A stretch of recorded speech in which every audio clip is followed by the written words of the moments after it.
I want to tell you an important story. It's about a family I know, a community I'm a part of, a river I love, Yellowstone River.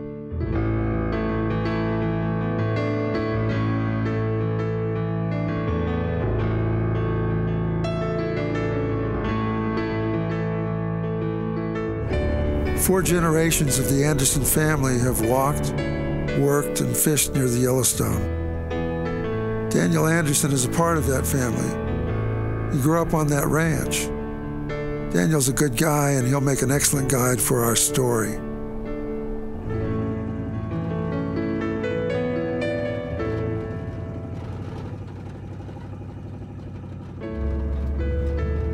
I mean, put yourself in that position. It's about as good as it gets. And you're just there. I mean, right there with Grandpa Andy. I mean, as an 8-year-old, he was captivating. And he took me up this old logging road on the ranch. We drive through some aspen groves, get into a clearing. We get out of the truck, and he does pop the tailgate down and sits down, so I just take his lead, you know. And he said, "All right, Daniel, so I brought you here for a reason. Well, let's count the lights down the valley." So, okay, counting and just looking, and he's like, "All right, well, come back in 20 years and do it again." And at the time, I didn't really understand what he was getting at, but I could tell by his tone, I could tell by how composed he was, and it was no more being joking and all that. It was just all of his aura. It was just like, this is something really important that I want to share with you. You can see it. You can definitely see it coming.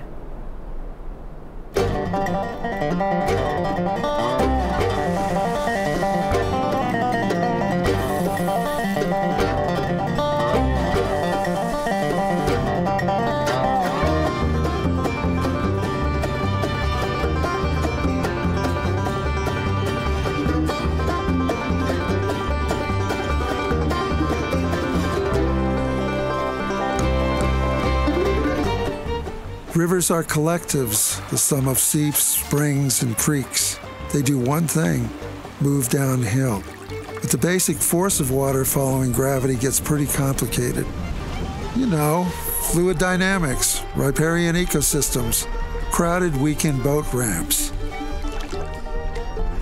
Communities are a lot like rivers.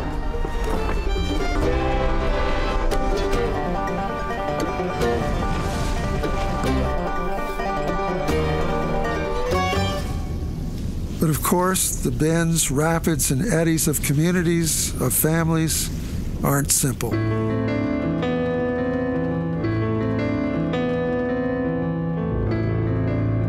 When I was 8 years old, I certainly was not concerned about the valley.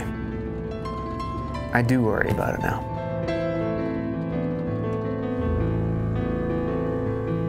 Daniel worries because the Yellowstone River is staring down some trouble. On land that drains into the river, a Canadian company hopes to mine one of the drainages on the east side of Paradise Valley, just north of Yellowstone National Park. Gold mines bring toxic heavy metals, nasty stuff that leaks into groundwater or spills into creeks. This river has already seen enough.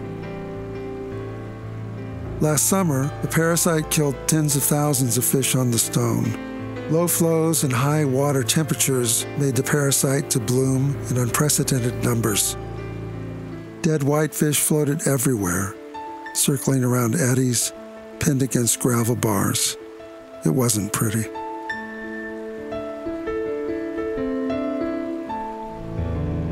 The summers get hotter. More people move to the valley and use the river. This ecosystem won't fare well under a flood of toxic waste. But Daniel knows people. People who love this river, this valley, people working hard to make a living and protect the water that shapes their lives.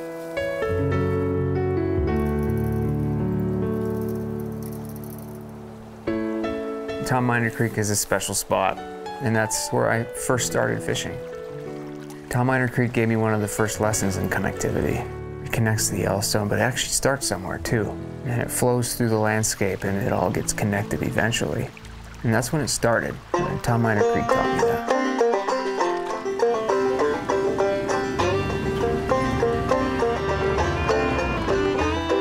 Millions of people, literally millions of people a year, come to this valley and to this location to enjoy the natural beauty, and that's worth preserving. We don't want to mess that up.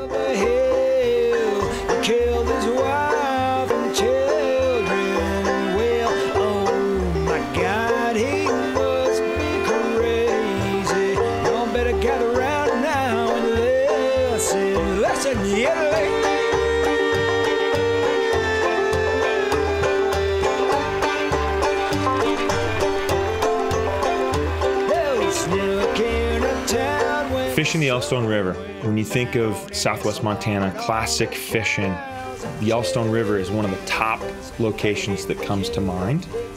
There are times when things line up just right, and I'm fortunate to be in a place where I can just put the close sign on the door and go.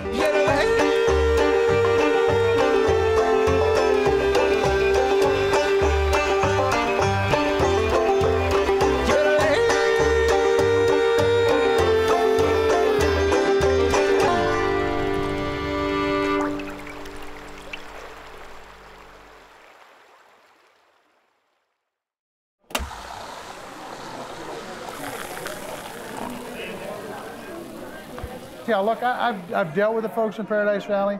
I've never met with a group that has worked more in lockstep than this group has. There's no naysayers in this group.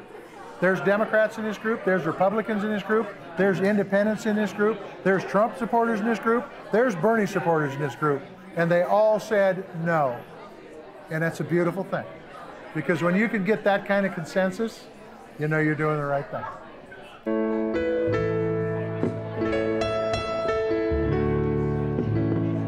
Interior Secretary Ryan Zinke recently endorsed another temporary stop on mining around Yellowstone, putting the issue off for 20 years. But just ask Daniel. Time passes fast. 2 decades isn't enough. People of Paradise Valley, Senator Tester, and all the rest of us who love the river's water and trout, we want a permanent solution now. For Daniel, it all started and it will all end on Grandpa Andy's ranch. The challenges that Paradise Valley and the Yellowstone River are faced with are challenges that pose opportunity. But how beautiful of a challenge is it when it binds people? Because it is an ever-expanding community, whether we want it to be or not. It is. Yeah, and I like the word that you used as far as expanding community, because it's not just one group, it's all of us. It's everyone that lives here and recreates here, that cares about this place. Protect this ecosystem, protect this river, protect the opportunity for future generations to be able to fish and hunt on the Yellowstone River. That's what this is about.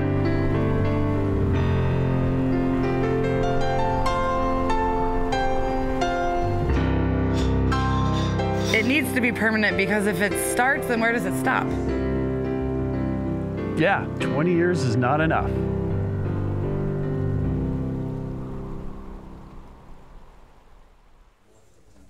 Last call, Bill.